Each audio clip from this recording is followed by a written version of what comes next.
온라인상에서 악플 달다가 모욕죄로 고소당하신 분들 대수롭지 않게 생각하시는 경우가 있는데 악플 다는 걸로 인해서 빨간 줄 가고 심지어 감옥에 가는 경우도 있습니다. 모욕죄로 고소당하셨다면 당장 부터 하세요. 안녕하세요. 검사 출신 최용희 변호사입니다. 요즘 온라인상에 악플 달다가 모욕죄로 고소당하시는 분들이 굉장히 많습니다. 각종 커뮤니티, 그리고 게임, 그리고 최근에는 유튜브 댓글에 모욕성 발언을 해서 사건으로 이어지는 경우가 정말 많은데요. 모욕죄는 1년 이하의 징역 또는 200만 원 이하의 벌금에 처해질 수 있습니다. 아무리 가벼운 벌금형이라고 하더라도 이는 전과가 되고 전과는 영원히 지울 수 없기 때문에 가볍게 생각하셔서는 안 됩니다. 모욕죄로 고소를 당하셨다면 혹시라도 억울하게 처벌받게 되는 경우는 아닌지 하루빨리 변호사랑 상담해서 대응 방안을 마련하시는 것이 필요합니다. 그 부분에 대해서 많은 분들이 잘못 생각하시는 거는 당장 정보공개 청구를 통해서 고소장을 확인해야 된다고 생각하시는데 그것보다 더 중요한 것은 변호사 상담입니다. 선임이 아니고 상담이라는 점을 다시 한번 강조드립니다. 고소장을 확보하는 것도 당연히 너무 필요하지만 대부분은 내가 어떤 이유로 고소당했는지를 잘 알고 있습니다.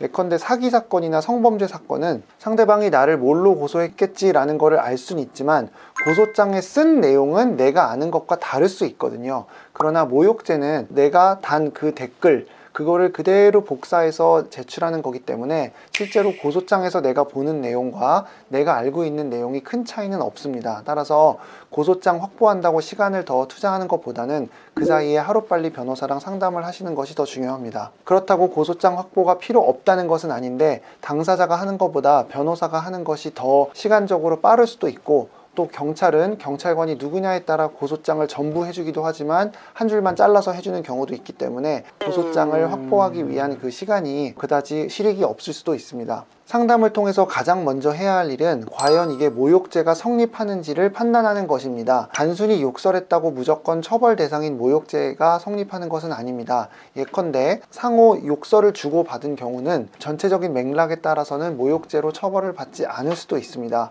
그런데 대부분 고소를 하시는 분들은 자기한테 불리한 건 쏙 빼고 자기 자신을 기분 나쁘게 한 부분만 편집해서 고소장을 제출하기 때문에 전체 맥락을 두고 그리고 유사 사안에서 우리 법원이 어떤 식으로 판단하는지를 갖고 판단을 해서 모욕죄 성립을 인정하는 것으로 방향을 잡을지 혹은 부인하는 쪽으로 방향을 잡아서 모욕죄로 처벌받을 수 없다 이렇게 갈지를 결정하시는 것이 필요합니다. 실제로 제가 맡았던 사건들 중에는 얼핏 보기에는 모욕성 발언이라서 모욕죄가 성립하는 것으로 보이지만 전체적인 맥락을 봤을 때 그리고 유사 판례들을 봤을 때는 모욕죄로 보기 어려워서 처벌받지 않고 종결된 사건들도 많이 있습니다.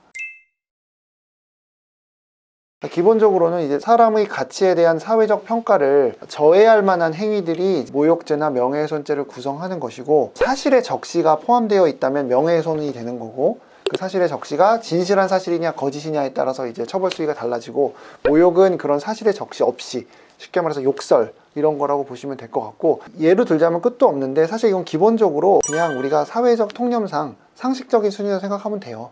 기본적으로 기분 나쁘게 하는 욕설들은 당연히 모욕에 해당하는 거고 그 사이에 애매한 것들이 물론 있을 수는 있죠. 쟤네 A랑 B랑 모텔에서 나오는 걸 내가 봤어 이런 말을 했어요. 이런 건 모욕이 되긴 어려운데 명예훼손이 될 수는 있거든요. 사안에 따라서는 명예훼손은 더 어려워요. 이게 명예훼손이 맞냐 안 맞냐. 근데 모욕은 비교적 보통은 명확해요. 실제 사건에서는. 그래서 욕설이라고 주로 보시면 될 것 같아요. 근데 모욕죄로 고소당한 경우에 꼭 생각해야 되는 건 모욕죄가 아니어도 다른 범죄가 될 수는 있다는 거거든요. 예를 들면 뭐 명예훼손도 마찬가지예요. 요즘은 이게 스토킹이 되기도 하고요. 그 다음에 불안감 조성 뭐 이런 게 될 수도 있어서 모욕죄가 아니라고 해서 끝나는 건 아니에요. 더구나 스토킹법이 진짜 문제인 게 이게 법이 너무 범위가 넓어서 스토킹이 뭔지 정의하고 있지만 그것만 봐서는 잘 와닿지 않아요. 뭐 그냥 귀에 붙이면 귀걸이고 코에 붙이면 코걸이라서 모욕이 안 돼도 욕설이 아닌 젠틀한 말이에요. 말은 이거를 여러 번 했다 그러면 그냥 또 스토킹이 또 될 수도 있어서 모욕죄로 고소를 당했다면 단순히 모욕이 된다 안 된다만 갖고 판단하시는 건 좀 부족할 수 있어요.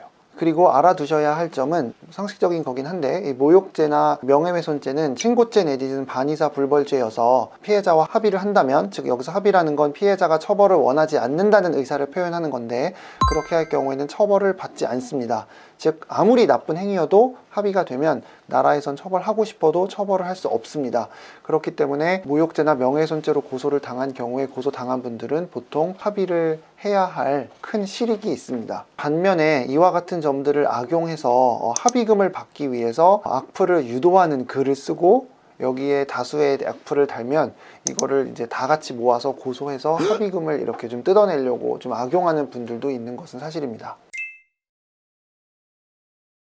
제일 어려운 부분이고, 왜냐면 이게 모욕죄여서 더 고민이 돼요. 왜냐면 다른 사건이면 합의해도 어차피 처벌을 받는 거면 굳이 이 돈 주고 왜 합의까지 해야 돼? 라고 생각할 수가 있는데, 모욕죄는 합의를 하면 아무런 처벌을 안 받으니까 가해자로서는 너무 더 고민이 될 수밖에 없어요. 그래서 결국 그거는 협의를 통해 그냥 금액을 조정을 시도하는 수밖에 없고, 아무리 그 사람이 터무니없는 금액을 요구하지만 내 행위가 모욕이 맞고 합의가 안 되면 처벌을 받는 건 어쩔 수 없거든요. 그래서 뭐 변호사를 통해서 합의를 시도하는 방법도 있고, 또 하나는 이제 검찰에 가면 합의를 도와주는 형사조정이란 제도가 있습니다. 형사조정은 형사조정위원이 주선자가 돼서 합의를 도와주는 건데, 형사조정의 장점은 이렇게 말도 안 되는 합의금을 부르는 경우에 조정위원이 좀 사이에서 중재를 해주면서 좀 낮은 금액으로 할 수는 없는지 이렇게 좀 사이에서 다리를 놔주는 역할을 하는 게 장점이고, 단점은 절차만 있을 뿐 이 역할을 잘 안 하는 위원들도 사실 되게 많아요. 그냥 피해자한테 얼마 원하세요? 네, 얼마요? 오케이. 가해자한테 전달.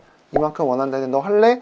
저 돈 없는데 오케이, 그러면 형사조정 불성립, 이렇게 해버리는 분들도 많다는 게 또 동시에 단점이기도 합니다. 마지막으로는 합의가 안 된 경우에는 이렇게 피해 회복을 위해 내가 노력한 점, 즉 합의를 시도했고 또 어떤 노력을 했으며 어떤 이유로 합의가 성사되지 않았다는 걸 검사에게 잘 어필하는 것도 필요합니다. 이렇게 한다면 경우에 따라서는 아주 예외적인 경우긴 하지만 합의는 안 됐지만 검사가 기소유예를 해주는 아주 드문 경우도 있습니다.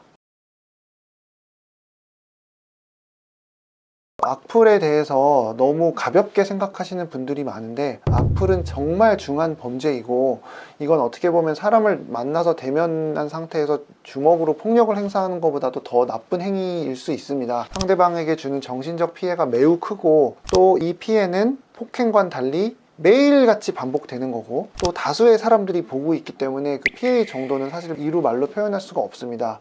그래서 저는 항상 모욕죄의 가해자에게는 당신이 준 피해가 생각보다 크다는 거를 항상 꼭 이해를 시켜 드리려고 노력을 하고 있습니다. 요즘은 특히 게임을 하다가 많이 발생하는데, 이상하게 게임하시는 분들이 다는 악플은 대부분 상대방의 어머니와 성적인 거를 꼭 엮어서 하는 경우가 정말 많은데, 누가 봐도 저질스러운 욕설이고, 그리고 변명의 여지도 없는 게, 이런 건 대부분 술 먹고 우발적으로 한 경우도 잘 아니거든요. 근데 걸려서 오신 분들 예전에 검사 생활할 때 보면 다 제가 왜 그랬는지 모르겠어요, 저도 모르게 그랬어요, 그러면은 당연히 아주 크게 화를 냈죠. 어떻게 너도 모르냐, 네가 한 행위를. 나도 모르게라는 건 세상에 없다, 나도 알고 한 거다. 그거는 그 행위가 얼마나 좀 저질스럽고 저속하고 나쁜 건지를 설명을 하는데, 단순히 악플 하나 이렇게 생각해서는 절대로 안 됩니다. 모욕죄로 고소를 당했다면 변호사 상담은 정말 필수입니다. 내가 봐도 너무 확실한 욕설이 맞고 변명의 여지가 없다면 굳이 뭐 변호사 선임까지는 필요 없고, 상담 정도만 받고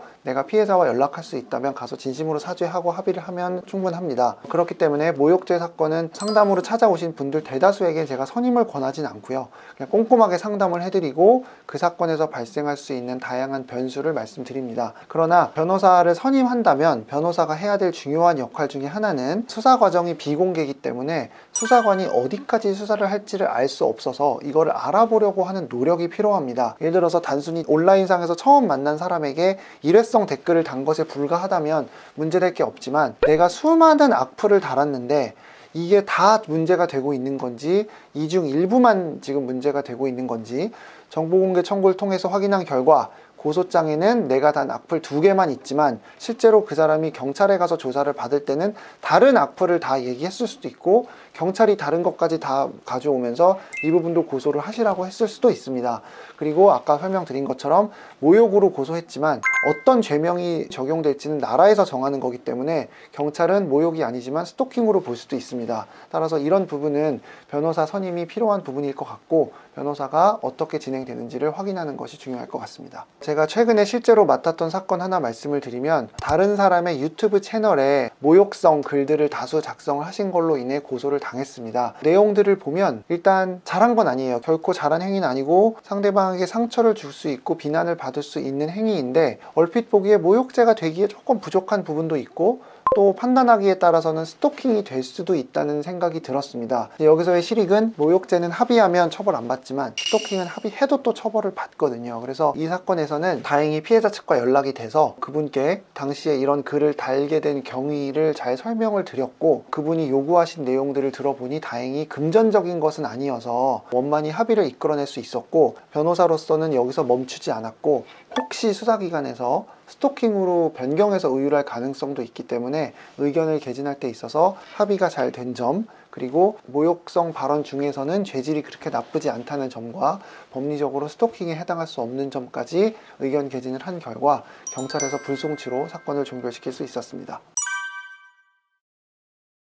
오늘은 모욕죄로 고소당했을 때 어떻게 대처해야 하는지에 대해서 말씀드렸습니다. 모욕죄만으로 감옥을 가는 경우는 매우 드물지만 모욕죄로 벌금형 처벌을 받는 경우는 매우 많습니다. 가벼운 모욕죄 같은 경우는 벌금 30만 원 이렇게 가볍게 받는 경우도 있지만, 30만 원인 게 중요한 게 아니라 이 벌금형은 전과고 일명 호적의 빨간 줄이고 영원히 지워지지 않습니다. 그리고 검사 생활하면서 수많은 사람들의 전과를 받지만, 모욕죄, 명예훼손죄 전과는 처벌 수위와 무관하게 이 사람의 평소 행실이 불량하다는 선입견을 주는 면이 있습니다. 따라서 가볍게 여기지 마시고 가급적 고소를 당하지 않는 것이 제일 좋지만, 고소를 당했다면 지금 내가 인정하고 선처를 구해야 되는 건지, 아니면 이게 모욕죄가 아니고 나도 억울한 부분이 있는지 상담을 받으셨으면 좋겠습니다. 더 궁금한 점은 댓글을 남겨주시면 답변 드리겠습니다. 감사합니다. 이상 최용희 변호사였습니다.